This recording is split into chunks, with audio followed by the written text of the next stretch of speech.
they'll just say that the Holy Ghost got Mary pregnant. Amen. But he did not take on him the nature of angels. And when the Holy Ghost, he don't need a female to carry nor birth his seed. For his seed is eternal. And when the born again believer is born of the Holy Ghost, it is the birth of a seed child within that born again believer.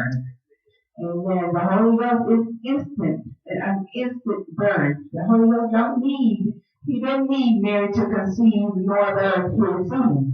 That's not what happened in Mary's case. And then the Holy Ghost took the seed that the Spirit Son of God got inside of, and that seed he inseminated in Mary's womb. That seed is the seed that Mary conceived of the Holy Ghost. And then the Holy Ghost inseminated the seed. And then Hebrews 2:16, for verily he took not only him the nature of angels, but he took on him the seed of Abraham. Now what did you take on this morning? You took something on this morning. And then we can relate to taking on, but we take something on every day. Whether it's a shoe, a sock, shirt, pants, skirt, dress. We take something on each and every day of the week. Amen. It shouldn't be so hard to understand that he took on, he entered, he got inside of the seed of Abraham. Now man, they can't wrap their mind around the Spirit Son of God actually entering a man's seed or a man's sperm. But what's too hard for God? There is nothing too hard for God. Amen. God so loved the world that he gave his only begotten Son, that whosoever believeth in him should not perish, but have everlasting life. Now we need to believe on him that he came in the same flesh and blood as we have, as we live in. He came in the same flesh and blood. Too many confirming scriptures that says that Christ had the same flesh and blood as we have. And many are being led and misguided by the spirit of Antichrist that will not confess that Christ has came in the same flesh and blood as we have. Hebrews 2:14 says that he took part of the same flesh and blood as we have. God sent his Son in the likeness of sinful flesh, Romans 8:3. But men do not want Christ to have come in the same flesh. So men don't want a Savior. Because man had to substitute for man.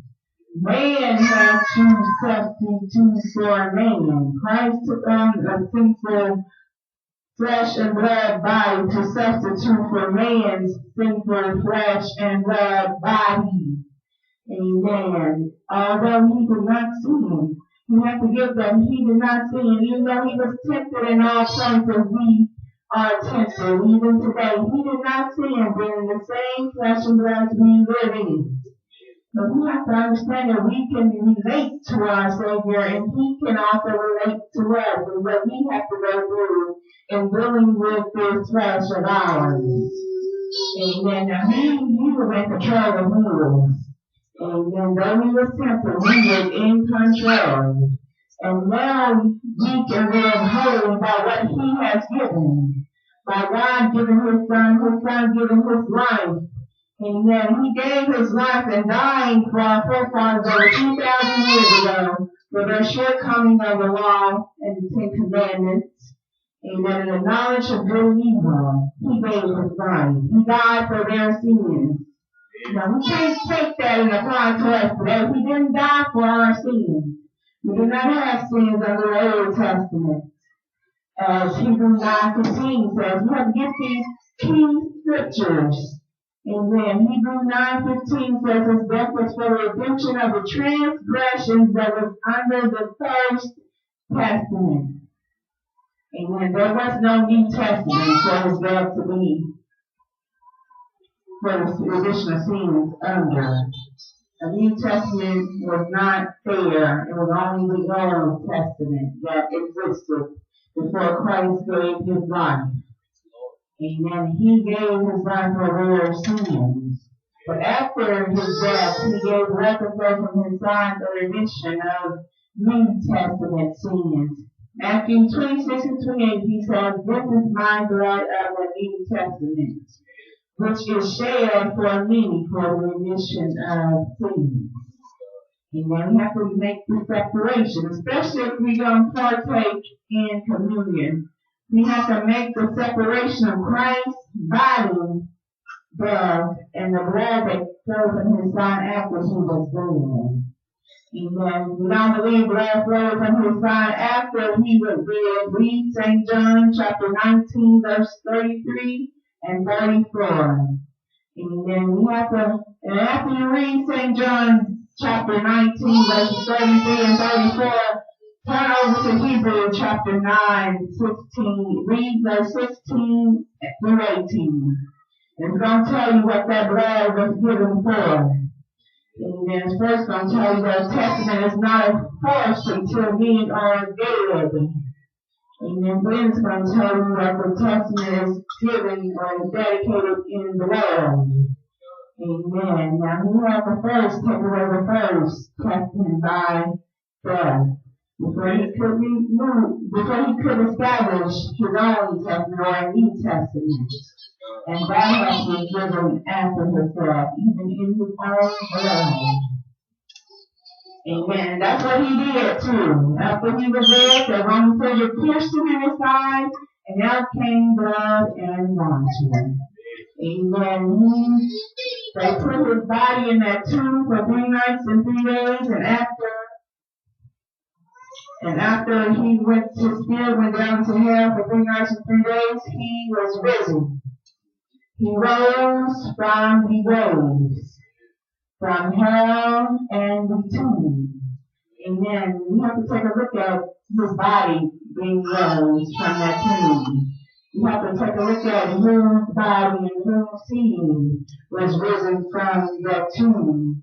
We have to take a look at first, take a look back at the seed that he took on to realize what body was risen from that tomb. We have to first look back at he took on him the seed of Abraham to realize that it's Abraham's seed that was risen from that tomb. And they're no longer mortal, but risen in immortality to never take death away. And when he arose from the graves. And Isaiah 53, verse 9 says that he made his grave with the wicked and the rich in his death. And you have to take a look at them 2 graves.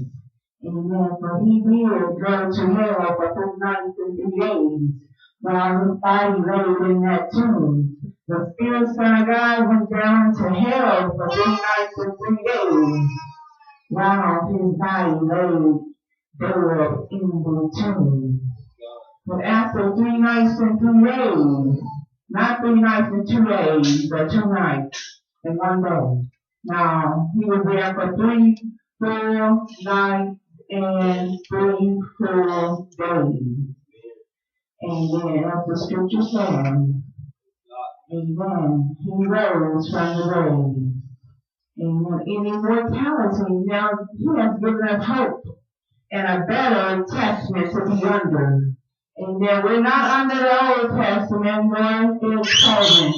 Not under the law of covenant. Amen. Christ took that away and he established a new one with his resurrection. Amen. The kingdom of heaven is come. Man can now be born again of the Holy Ghost into heaven's kingdom. And man can now be empowered to live holy and pleasing unto God by being obedient and submissive to the Holy Ghost. The Holy Ghost is the new covenant, and he says, the day that you hear my voice, to harden not your heart. And when we are to obey the Holy Ghost after being born of him. This is the way, the truth, and the life that Christ has given us a better testament and a better covenant.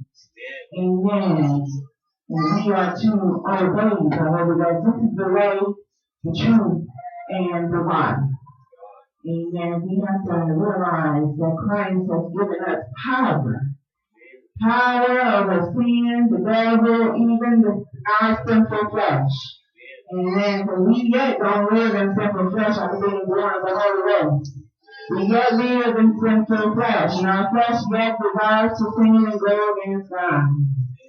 Amen. But we have received power to live holy while in sinful flesh. Holy Ghost power to live holy and pleasing to God. Amen. Even as Christ did, we can in us. Amen. For it is Christ in us, the hope of glory. Amen. The way that you hear his voice, harden not your heart, but submit and humble yourselves and obey him. Amen. God bless all the hearers and the doers of his word. Today is the day to be saved. Don't put it off till tomorrow, for tomorrow is not coming to you. Amen.